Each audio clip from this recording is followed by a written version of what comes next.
Woohoo! Welcome to BigHerbtheNerd and today's very special episode as we go through my FM19 Creators Cup squad. So hopefully you have seen the video. You have come over from the FM channel's video. If you haven't, the link is down below.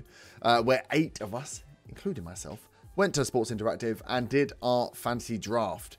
So if you've seen the video, you would have seen that the rest of the guys gave me a lot of flack for my team picks.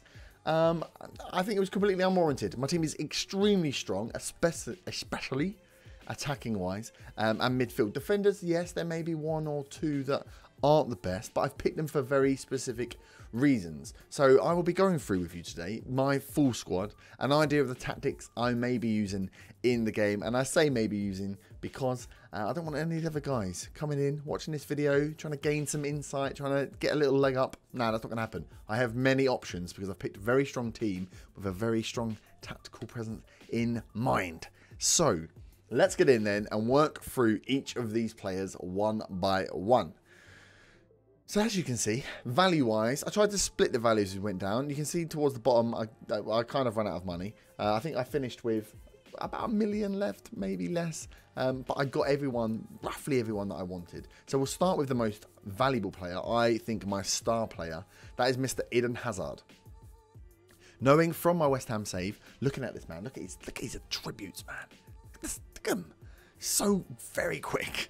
Great dribbler. Out on the left-hand side is where we thought he'd play him. We've obviously got the option to play him through the middle if needs be. But yes, thought bring him in inside forward on the left. I know from my West Ham save that Eden Hazard and Morata absolutely bossed it whenever they play against me. So I thought he's gonna get something in it. He's gonna have to be useful. He's my star man. I was hoping nobody was gonna go for him early on. They didn't. They went for everybody else. I think I was 3rd or 4th pick. So I got my man. I got Hazard to play out on the left. Next we have N'Golo Kante. Central midfielder, can also play as a DM if needs be. Everyone knows Kante, right? Just an absolute workhorse. Very quick, very strong. 20 tackling. Seems ridiculous, right? But what I wanted was to have a strong front 3 and then a strong midfield 2 or 3 to make sure that the ball just doesn't get to the defence. So the defenders can be slightly worse because we've got such strong midfield that nobody gets close. So and Kante was primed for that, to sit either in the centre of midfield or in the DM position, depending on where I required him, and just do a job. Getting the ball back and recycling it forward. Also, as a box-to-box, getting forward as well, because he's very quick. We then went for Sadio Mane. To match as an inside forward on the left with Hazard, I wanted a very strong winger on the right. Mane last year absolutely bossed it for me. So hoping that we can get some more from him this year. His crossing isn't great. Only 14. His dribbling is much better. His first touch is very good. Very, very quick again. We've gone from a lot of pace. You will see as well.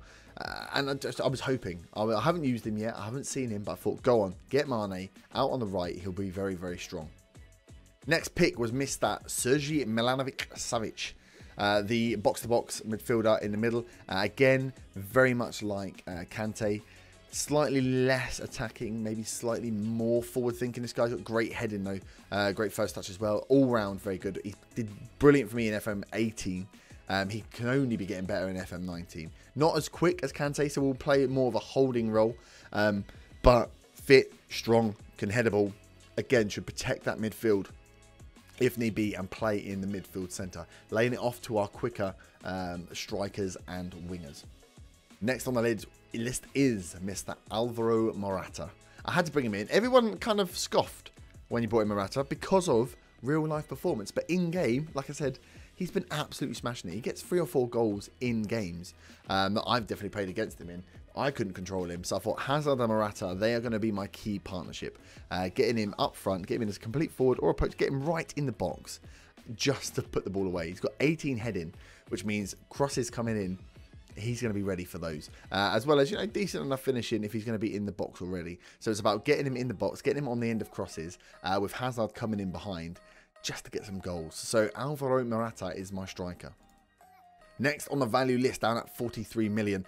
I picked this guy late on, but we needed a good defender, especially after we started getting some stick about our defender pickings. So we went for Harry Maguire. Slabhead himself. He has got extremely good heading, good passing, good tackling.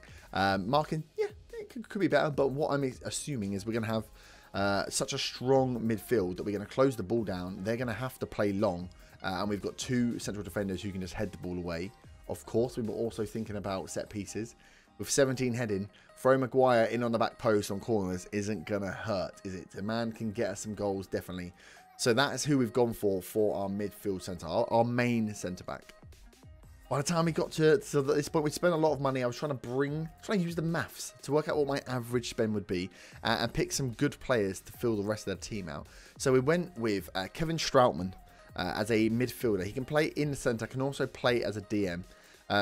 Just good across the board. Mental is very, very good. 28 years old, not very quick, but good leadership, good work rate, great determination. Strong again, strong and got good work rate. That's what we were going for. It's one game match, isn't it, the draft? So even the one-offs, you don't really need someone that's going to last a season. You need someone that's you can push hard on intensity for just 90 minutes, because the next game they'll be fresh again. So that's what we've gone for. People with good work rate, good determination, who's strong, fast, who I can just push for maximum intensity for one game.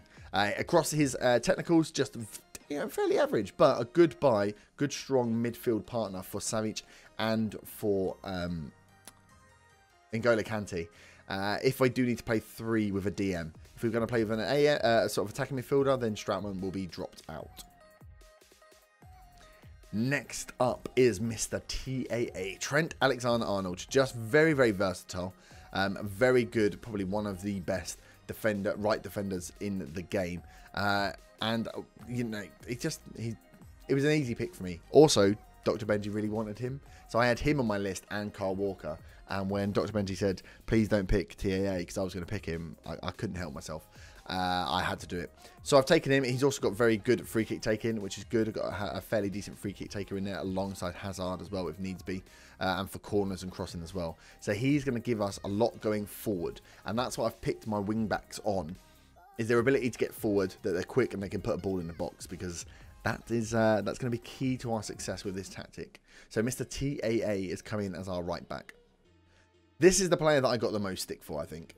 I'm pretty sure this is the player I got the most stick for. It's Mr. Joel Matip.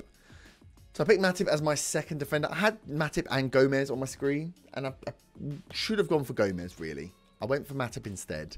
I'm not 100% sure why. I think the 17 jumping reach it scarred me. I know you guys, especially my regulars on here, know that I tend to pick smaller defenders with poor jumping reach. But no, I've picked someone who's got good positioning, good jumping reach, fairly good heading, marking and tackling the standard stuff. Should just be a strong head with 17 position, 16 anticipation, and the good jumping reach. He should be able to just get himself in the right position at all times. Just a bit of a cooler head to play alongside Harry Maguire. So Joel Matip is our centre-back. Now we get into almost the first team. We're getting into some of the secondary players we picked in. Sisto was, I think, one of my last picks. Pione Sisto. Another wing. We needed some backup for the left or for the right, so you could play both sides, which is what I wanted. I wanted to make sure I had backup for Eden Hazard, though. So he's very quick again, got a good dribbling, will cut inside, good technique, a good bit of flair if we need something a little bit different to come onto the pitch. But he was quite cheap as well, I think, for the type of player that he is. And I was very happy to bring him in as my backup on the left. So Pione Sisto is backup on the left for Mr. Eden Hazard.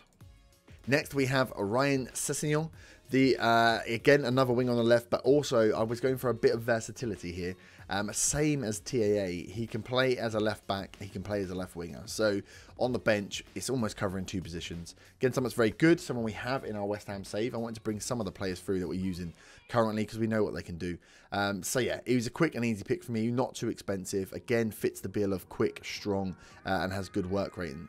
But will probably be a backup player.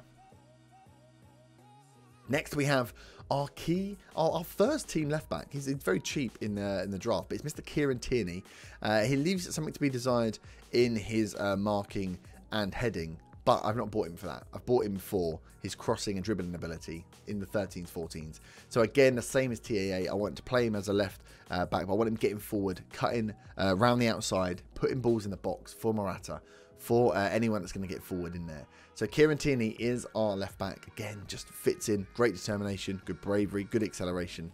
Quick, strong, and we can just push him through his paces, get some balls in the box from him, and hopefully get some goals from that. If we didn't look at our goalie, I went for one goalie.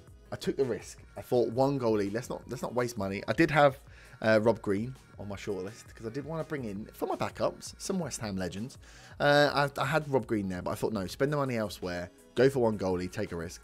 Tom Heaton, just a very sound goalie, isn't he? 32-year-old, good handling, good reflexes, good kicking. One-on-ones is good, which is great if we're going to play maybe a high line or you've got those very, very strong attackers going through. That is good to see. Good leadership, great teamwork, great concentration. Should be just sound. Shouldn't have any problems from Tom Heaton. Touch wood.